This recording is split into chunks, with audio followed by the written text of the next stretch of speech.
I'd take you on my walk to work today. We're here in New York City. Come with me, Megan. I'll just put my arm around Megan so that I'm guiding her as we're walking down the street.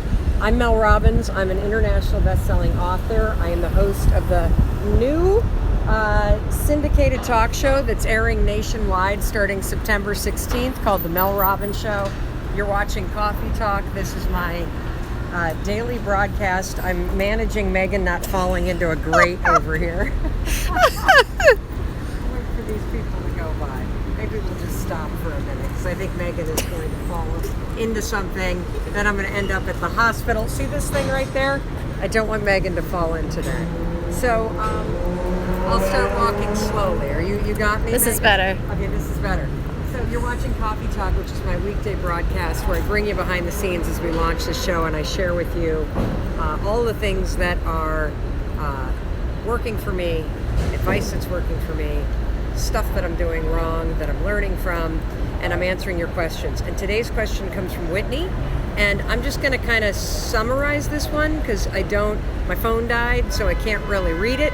But Whitney wrote in with a question that I could really relate to, and it's about how you can stop living and believing that something bad's about to happen.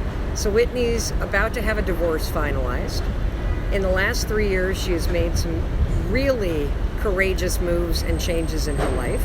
She has not only gotten this divorce, but she has moved. She has gotten a job that she's really proud about.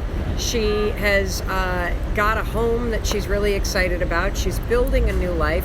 She's dating somebody that she really digs. And here's the thing that she wrote about. She's like, Mel, why can't I just savor the fact that I have taken control of my life? I have gotten the job of my dreams. I have made some big girl decisions, and I should be happy right now. And instead, I'm living my life fearing that at some point something bad's going to happen. And I'm really not enjoying this moment when I should be enjoying it. I earned this. And I can relate to this because we're on our way to my offices and here in New York, and I'm in the middle of massive change. I'm living in New York City Monday through Thursday. I am launching a daytime talk show. I have a brand new team of, it's going to be almost 70 people that have all come from all over the place to join the Mel Robbins Show team and to make this talk show. And instead of being constantly excited and savoring the moment, I notice that throughout the day, I have small moments of panic. I have small moments where I visualize me totally screwing up and blowing this whole thing up. I visualize the show failing. Now look, I know that I'm not defined by a show, but for some reason, in one of the most critical moments of my life where I have worked my ass off, just like you've worked your ass off to change your life for the better, I too, Whitney, am feeling this sense of, oh my God, is something bad gonna happen? I mean, my dreams are coming true. I'm hosting a daytime syndicated talk show. I've paid off our debt. My husband and I are in an amazing place. Is something bad gonna happen? My kids are all happy. My kids are doing cool things. Is something bad gonna happen? I'm really getting along with my mom. Is something bad gonna happen?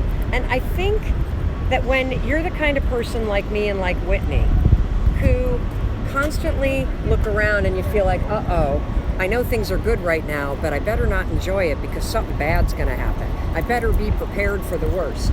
That's a really bad habit to get into.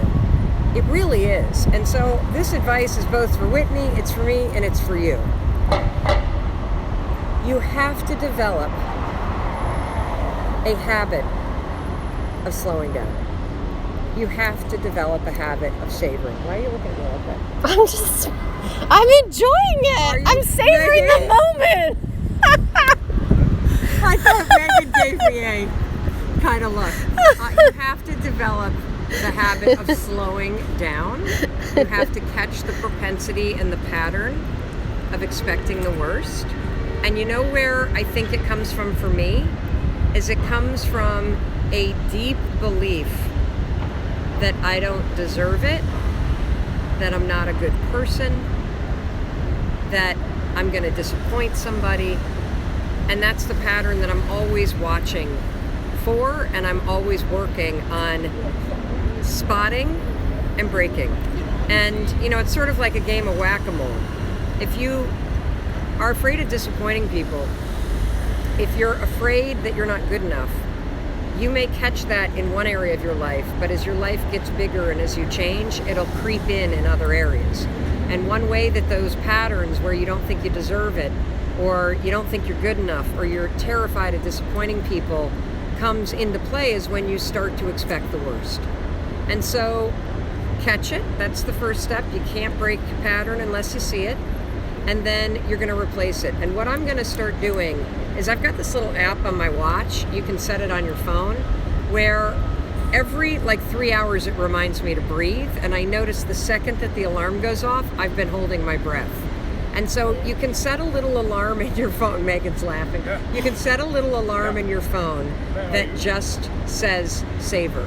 It's a reminder to take a minute. You can make it say take a minute. Take a minute, look around, compliment yourself on what's going right.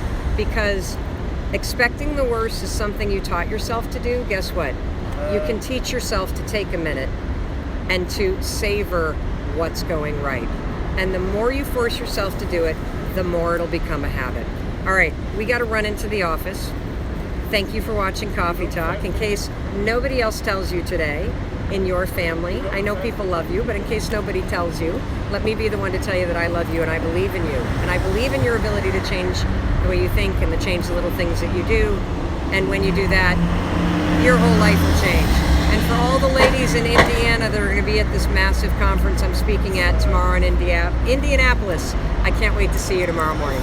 Bye, everybody.